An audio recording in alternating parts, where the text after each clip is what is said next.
नाज़रीन, अक्सर लोगों से आप ये बात सुनते होंगे कि मैं ज़िंदगी में बहुत कुछ करना चाहता हूँ बट आई एम लेज़ी। मैं सुस्त हूँ, मोटिवेटेड नहीं रह पाता।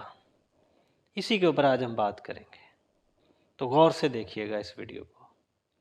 नाज़रीन, इसका एक बहुत ही सादा सा तरीका है, बहुत ही सिंपल सा असूल है। वो क्या? फॉल इन लव, मोहब्बत में गिरफ्तार हो जाइए। अब ये fall in love with somebody और विद समथिंग, ये एक चीज़ के ऊपर ना फोकस्ड रहें कि किसी शख्स की मोहब्बत में ही गिरफ्तार होऊंगा तो फिर ही मोटिवेटेड रहूँगा। ये किसी चीज़ के साथ भी आपकी मोहब्बत हो सकती है। वो आपको पता है ना कि जब आप किसी की मोहब्बत में गिरफ्तार होते हैं तो फिर आप बाकी हर काम के लिए तो सुस्त हो सकते हैं, लेकिन उसके साथ सुस्त नहीं होते। बल्कि अगर आपने मिलने का प्रोग्राम बनाया हो तो आपके लिए एक एक लम्हा बड़ा लंबा अरसा लगता है, यानी आप इतने मोटिवेटेड होते हैं। तो यही असूल है, यही तरीका है। अब ये आपकी मोहब्बत कैसे? ये अगर आपकी मोहब्बत किसी चीज़ के साथ, यानी आप कामयाबी चाहते हैं तो कामयाबी के साथ फॉल इन लव। अगर आप कोई मॉर्निंग वॉक के लिए नहीं उठ पाते सुबह, तो उस मॉर्निंग वॉक की मोहब्बत में गिरफ्तार होइए। आप कोई गेम करना चाहते हैं और आप समझते हैं कि इस गेम में मैं एक्सेल करना चाहता हूँ, लीड करना चाहता हूँ, तो फिर उस गेम की उस जो कामयाबी है उसकी मोहब्बत में गिरफ्तार हो जाइए। यहाँ पे एक बड़ा ब्रीक सा नुक्ता है, ये फॉल इन लव क्यों होता है? राइजिंग इन लव क्यों नहीं? क्लाइंबिंग इन लव क्यों नहीं? बस इस पॉइंट को आपने समझना है तो आपको पूरी बात समझ आ जाएगी। हालांकि हम हर चीज़ में कहते हैं कि हमने राइज करना है, लेकिन मोहब्बत में राइज नहीं, फॉल। इसका ब्रीक नुक्ता ये है, जब आप फॉल का नाम लेते हैं तो आप अपनी आपको, यानी कुछ हिस्से को, वो थॉट्स हो सकते हैं, वो ख्यालात हो सकते हैं जिसके साथ आप मोहब्बत करते हैं, उसके लिए अपने आप को झुका देते हैं। कैसे? आप उसके लेवल पे आके उसके इमोशंस के मुताबिक चलना शुरू हो जाते हैं। यानी आप अपने इमोशंस को छोड़कर जो फॉल करते हैं, गिरते हैं उसके लेवल पे आकर, तो फिर ही वो मोहब्बत होती है। अब ये डिपेंड करता है कि आप कितना गिरते हैं।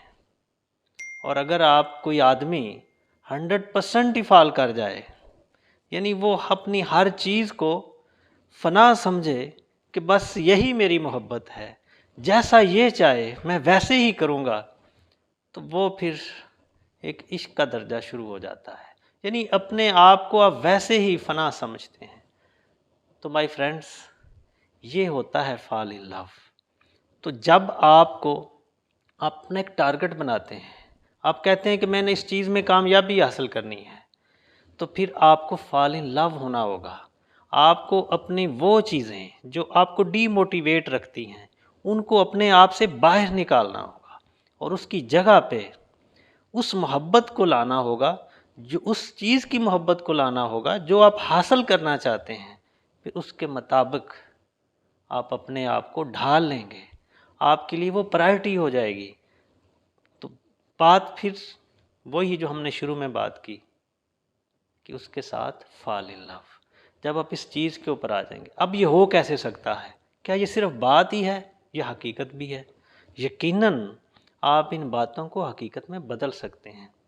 आप एक चीज़ में कामयाबी हासिल करना चाहते हैं, आप किसी शख्स को किसी जगह पे देखते हैं या किसी शख्स की शख्सियत को आप देखते हैं, आप उसको लाइक करते हैं, आप कहते हैं मैं भी ऐसा ही बनना चाहता हूँ, तो फिर जाहिर है कि आपको वो चीज़ें जो रोकती हैं, जो आपको डीमोटिवेट करती हैं, उनको अपने आप से निकालना होगा।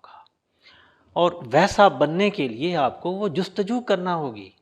अपने आप को उस जो टाइम जो आपको डीमोटिवेशन की तरफ आपके थॉट्स लेके जाते हैं, वो टाइम आपको उन थॉट्स को निकालना है और उसकी जैसा बनने के लिए जो थॉट्स हैं, जो एक्शंस हैं, वो टाइम आपको वैसा बनने के लिए देना होगा। जैसे मैंने कहा कि अगर आप किसी शख्स की मोहब्बत में गिरफ्तार होते हैं तो फिर आप बहुत जल्दी मोटिवेटेड भी हो जाते हैं, लेजीनेस भी ख़त्म हो जाती है, क्योंकि आप उस मोहब्बत की वजह से अपने उन इमोशंस को जो आपको डीमोटिवेटेड रखते हैं, जो सुस्ती देते हैं, उनको निकाल कर उसके प्यार के इमोशंस को अपने अंदर ले आते हैं। तो इसलिए फिर आपके अंदर से वो चीज़ें ख़त्म हो जाती हैं। लेकिन क्योंकि बहुत सारी चीज़ों को हम हासिल तो करना चाहते हैं, उन जैसा बनना तो चाहते हैं, लेकिन क्या उन इमोशंस के लिए अपने अंदर कुछ स्पेस भी रखते हैं? वो स्पेस कब पैदा होगी? जब फॉल इन लव होंगे। आप अपने उस कुछ हिस्से को गिरा देंगे उसकी मोहब्बत में, तो फिर आप इस सिंपल से असूल को फॉलो करके यकीनन सुस्ती भी ख़त्म कर सकते हैं,